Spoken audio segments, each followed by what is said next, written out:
आप आदिल की बहन है, सबसे छोटी? जी हाँ। क्या नाम है आपका? रवि सर। जब आपको ये खबर मिली कि आदिल अब आपके बीच में नहीं है, ये खबर कैसे मिली और उसके बाद आपके परिवार की क्या हालत थी? हमारे परिवार की बहुत बुरी हालत बन गई थी। जैसे ही हमने अपने भाई के बारे में सुना तो हमें बहुत दुख हुआ। आदिल क्या करता था, कितने पैसे कमाता था? यही दिन का 300 रुपया कमा लेता था। और क्या काम करता था? यही घोड़े चलाता था, मजदूरी करता था। कई लोग बता रहे हैं कि उस दिन आपकी बड़ी बहन ने मना किया आदिल को कि मत जाओ। जी, बोलने लगा कि आज जाऊंगा, मुझ में इतनी हिम्मत ही नहीं है काम करने की। आज जाऊंगा, कल घर बैठूंगा, कल नहीं जाऊंगा। जब हमने सुना तो वो अपनी जान ही खो बैठा। तो फिर परिवार को अब आप कैसे संभाल रही हैं? आदिल अब आपके बीच में नहीं है, लेकिन उसने उस कश्मीरियत को जिंदा रखा है।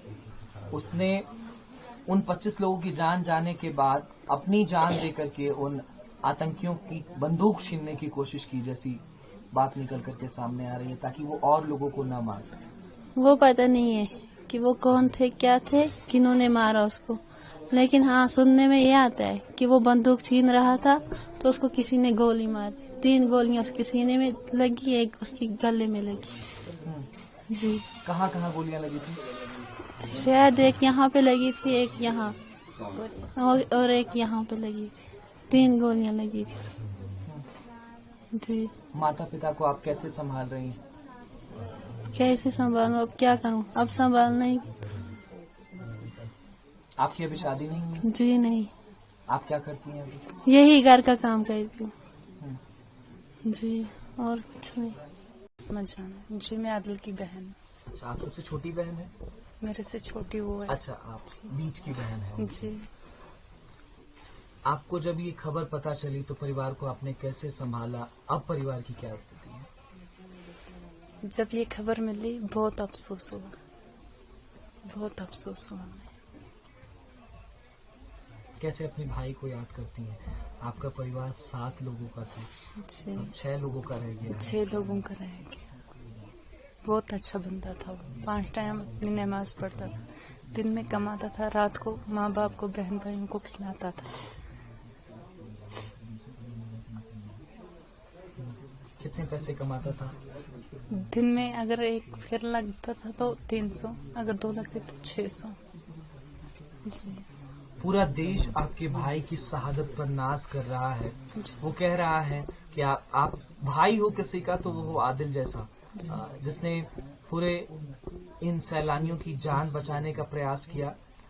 कहीं न कहीं जब वो आतंकी पूछ रहे थे कि तुम किस धर्म के हो, तुम्हारी जान बख्शी जा सकती है अगर तुम इस धर्म से आते हो, लेकिन उसकी फिक्र किए बिना आदिल ने इन तमाम सैलानियों की जान बचाई। ये कोई मुझे मालूम नहीं है उसने क्या है क्या नहीं है, कुछ मालूम नहीं है इस बारे में। सरकार से आपकी क्या दरख्वास्त रहेगी कि ये जो आतंक की नाकाबिल प्रयास जो है कश्मीर में की जा रही है, इस पर सरकार को कैसी कार्रवाई करनी चाहिए?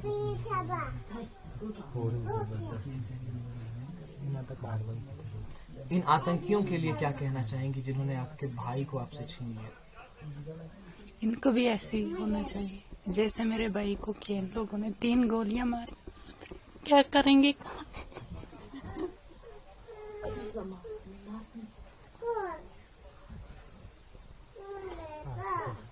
अब कहाँ से ढूंढेंगे भैया को?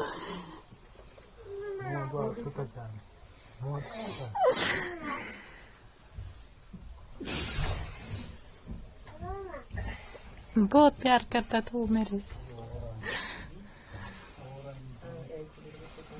जब कहीं निकलता था तो पहले मुझे बुलाता था, असमत मैं जाऊंगा, ये करूंगा, वो करूंगा, कुछ लाना है आपके लिए, बच्चे कहाँ हैं, बच्चों को दिखाए, ये करेंगे, वो करूंगा, बच्चों के लिए कुछ लाऊंगा।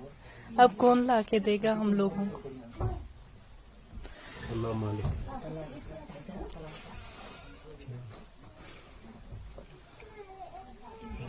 आपके भाई की शहादत पर पूरे 140 करोड़ भारतवासियों को गर्व है कि उसने इन तमाम सैलानियों के जान को बचाने का प्रयास किया। अपनी जान ही दे दी उसने। बहन भाइयों को बचाने के लिए उसने अपनी जान ही दे दी। मेरा नाम हैदर शाह है और मैं आदिल का पिता हूँ। आपको पहली खबर कब मिली कि आपका बेटा जो घोड़ा लेकर के गया था पहलगाम में, वो अब आपके बीच में नहीं रहा? हमें कम से कम 6 बजे पूरी ये खबर मिली, जब हमारे बेटा और मेरे चचेरे भाई वहाँ पहलगाम में गए, हॉस्पिटल में गए, और वहाँ से इन्होंने देखा तो वहाँ तब हमको खबर मिली कि ये अब इस दुनिया में नहीं रहे। उन्होंने बोला हमको, जो यहाँ से उधर इसको ढूंढने के लिए गए थे। आप परिवार के सबसे बड़े हैं। हाँ जी। आपका बेटा इस पूरे परिवार को चलाता था, अब वो आपके बीच में नहीं है।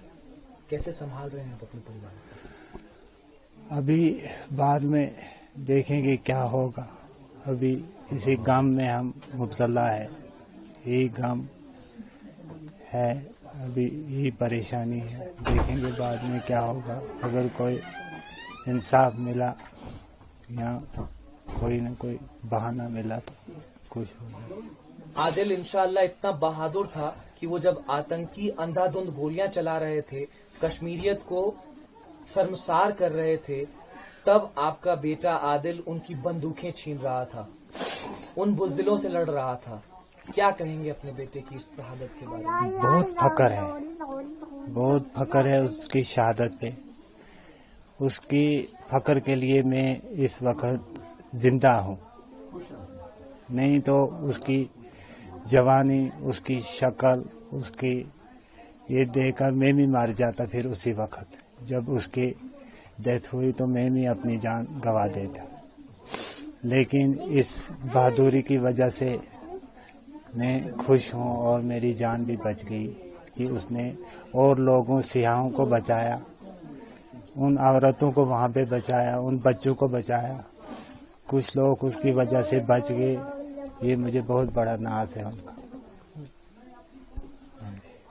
जब आतंकी ये अंधाधुंध गोलियां चला रहे थे और आपके बेटे से आपकी आखिरी बातचीत फोन पर हुई थी जब वो घोड़े लेकर के गया था सुबह, उसके बाद? नहीं, उसके फोन नॉट रीचेबल था पहले, जब हम यहाँ से फोन करते थे।